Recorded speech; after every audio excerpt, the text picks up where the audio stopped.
Welcome to the world of food technocrats. Subscribe and turn the notifications on. Hello everyone, welcome to world of food technocrats India. आज इस video में हम बात करने वाले हैं असिस्टेंट प्रोफेसर की जॉब की, जो कि निफ्टम कुंडली में आई हुई है। बेसिकली एक कॉन्ट्रैक्चुअल पोजीशन है। तो आइए डिटेल में जानते हैं इसके लिए क्या एलिजिबिलिटी है और क्या क्वालिफ़िकेशन है। वैकेंसी आई हुई है, बेसिकली ये एक कॉन्ट्रैक्चुअल पोजीशन के लिए आई है। अगर आप देखेंगे तो ये आई है नोटिस 3 जुलाई को और आज हो चुकी है 5 जुलाई, और ये इसका एडवर्टीज़मेंट नंबर है। आप देख सकते हैं कि ये एडवर्टीज़मेंट जो है वो बेसिकली कॉन्ट्रैक्चुअल पोजीशन के लिए है। तो निफ्टम में ओपनिंग आई है टीचिंग पोजीशन के लिए, जो कि प्योरली कॉन्ट्रैक्चुअल बेसिस पर रहेगी। और ऐसे एप्लीकेंट्स की इनको रिक्वायरमेंट है जिसका एकेडमिक रिकॉर्ड हो, टीचिंग या रिसर्च एक्सपीरियंस हो, या इस तरीके की फील्ड में आपका कुछ भी हो तो आप अप्लाई कर सकते हैं। आप देख सकते हैं इसके लिए जो सैलरी है वो 70,900 पर मंथ है। ये सब सारी चीज़ें इंक्लूड करके है। इसके अलावा details of the position with qualification specialisation अब आगे क्या है देखते हैं। सबसे पहले किस विभाग में नौकरी निकली है, तो फूड इंजीनियरिंग के लिए। इसका मतलब अगर आपने फूड टेक किया है मास्टर्स या पीएचडी तो ये आपके लिए है। असिस्टेंट प्रोफेसर है कॉन्ट्रैक्चुअल बेसिस पर। आप देख सकते हैं कि इसमें पोजीशन केवल एक ही है। इसका मतलब केवल एक वैकेंसी आई है और ऑल ओवर इंडिया के कैंडिडेट्स इसमें कम्पीट करेंगे। आइए देखते हैं कि एसेंशियल क्वालिफिकेशन में क्या मांगा है। सबसे पहले मास्टर की डिग्री होनी चाहिए, यानी कि आपके पास कम से कम एमटेक होना चाहिए। उसमें भी 55% होना चाहिए साइंस फील्ड या मिनिमम, और 60% होना चाहिए अगर आपने इंजीनियरिंग किया है। अब मास्टर्स में आपने एमएससी भी करा होगा तो भी आप एलिजिबल है, और एमटेक किया है तो भी एलिजिबल है। फ़र्क ये रहेगा कि अगर आपने एमएससी किया तो 55% और एमटेक किया तो 60% होना चाहिए। इसके अलावा आपकी जो डिग्री हो वो एआईसीटीई अप्रूव्ड हो, यूजीसी से उसको मान्यता होनी चाहिए। कौन कौन सी ब्रांच एप्लीकेबल है, तो साइंस की, इंजीनियरिंग, टेक्नोलॉजी, इन फूड साइंस टेक्नोलॉजी, या फिर अलाइड सब्जेक्ट्स। अब मास्टर डिग्री किस किस में हो सकती है, food engineering, food process engineering, dairy engineering. आप देख सकते हैं इसमें से जिसमें भी आप एलिजिबल हैं आप कर सकते हैं। अच्छी चीज़ ये है कि इसमें बायोकेमिकल इंजीनियरिंग वालों के लिए भी है। इसके अलावा आप देख सकते हैं कि इन क्वालिफिकेशंस को फुलफिल करने के अलावा candidate must have cleared the net exam by UGC या सीएसआईआर आईसीएआर का रिलेवेंट सब्जेक्ट में आपका नेट क्लियर होना चाहिए।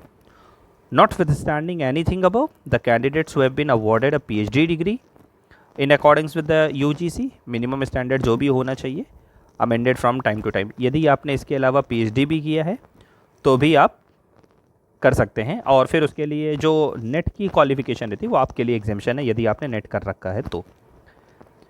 Net shall also not be required for such masters programme in discipline for which NET is not conducted. अगर आपका masters ऐसी किसी डिग्री से है जिसमें नेट का एग्ज़ाम होता ही नहीं है तो आपके लिए भी एग्जामेशन है। इसके अलावा डिज़ायरेबल के मामले में देखा जाए तो अगर टीचिंग एक्सपीरियंस है, आपका रिसर्च पेपर है, या आपको इंडस्ट्री में काम करने का एक्सपीरियंस है, रेप्यूटेड गवर्नमेंट ऑर्गेनाइजेशन में काम करने का एक्सपीरियंस है, तो आप इसके लिए एक डिज़ायरेबल कैंडिडेट हो जाएंगे। इसके अलावा आपने कोई पेपर प्रेजेंट किया है या पब्लिश किया है या कोई कॉन्फ्रेंस में, या आपका कोई जर्नल है, तो भी आप एलिजिबल हैं इस पोस्ट के लिए, बल्कि ये एक डिज़ायरेबल क्वालिफिकेशन कहलाएगी।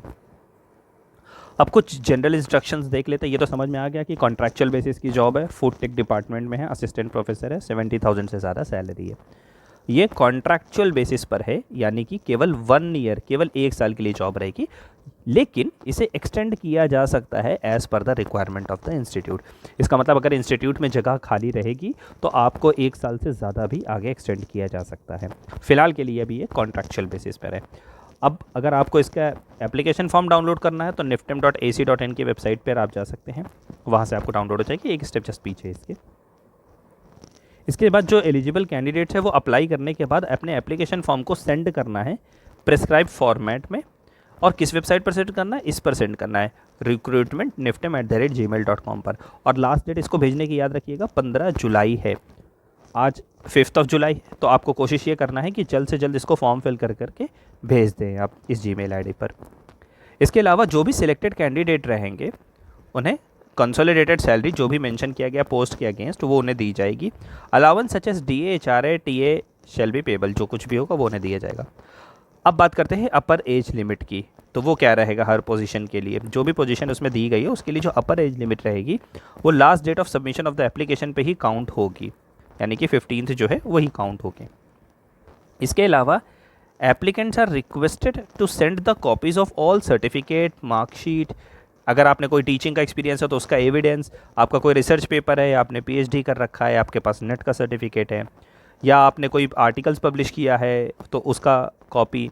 इसके अलावा अगर आपके पास कोई ऐसा सर्टिफिकेट है जिसमें डेट ऑफ बर्थ हो, यानी कि हाई स्कूल का मार्कशीट बेसिकली देखा जाए तो प्रिस्क्राइब्ड एप्लीकेशन फॉर्म में उसको भी आपको उसकी भी कॉपी भेजना पड़ेगा। ठीक है।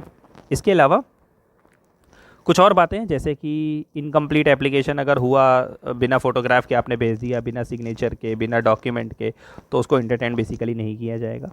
इसके अलावा लेट एप्लीकेशन भी अगर आपने भेजा तो भी नहीं कोई फ़ायदा होगा।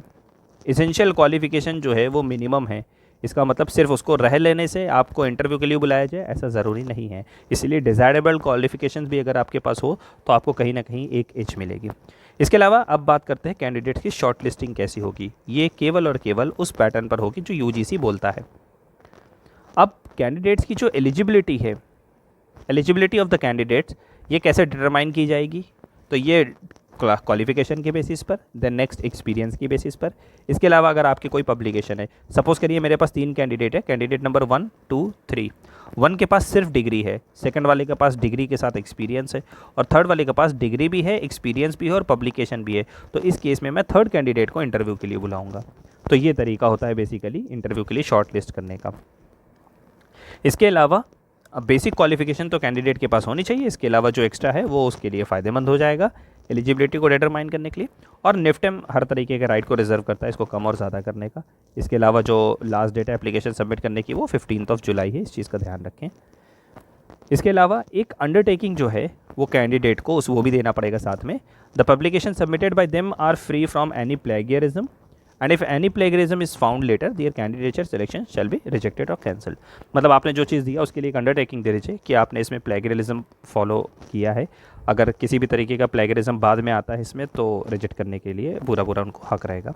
इसके अलावा यूजीसी के कम्युनिकेशन के मुताबिक 21 सितंबर 2016 को अगर एमफिल या पीएचडी की डिग्री अवार्ड किया गया है किसी फॉरेन यूनिवर्सिटी में, तो Indian institution considering such a degree shall refer the issue to a standing committee constituted by the concerned institution for the purpose of determining the equivalence of the degree award by foreign university। Basically अगर आपने MPhil या PhD की degree कहीं foreign institution से करी है तो उसके लिए आपकी जो यूनिवर्सिटी होगी, आप जहाँ पर अप्लाई कर रहे हैं यानी निफ्टेम में, उनकी जो एक स्टैंडिंग कमेटी, उनको आपको वो डिग्री देना पड़ेगा। वो उसको देखेंगे कि वो जो इस पोस्ट के लिए आपकी वो डिग्री एलिजिबल है या नहीं। बेसिकली अगर आपको किसी भी तरीके की डिफ़िकल्टी आती है तो ये उनका कॉन्टैक्ट नंबर आप यहाँ पर कॉन्टैक्ट करके देख सकते हैं। इसके अलावा जो भी कैंडिडेट्स इंटरव्यू के शॉर्ट लिस्ट होंगे उनको मैसेज या मेल के थ्रू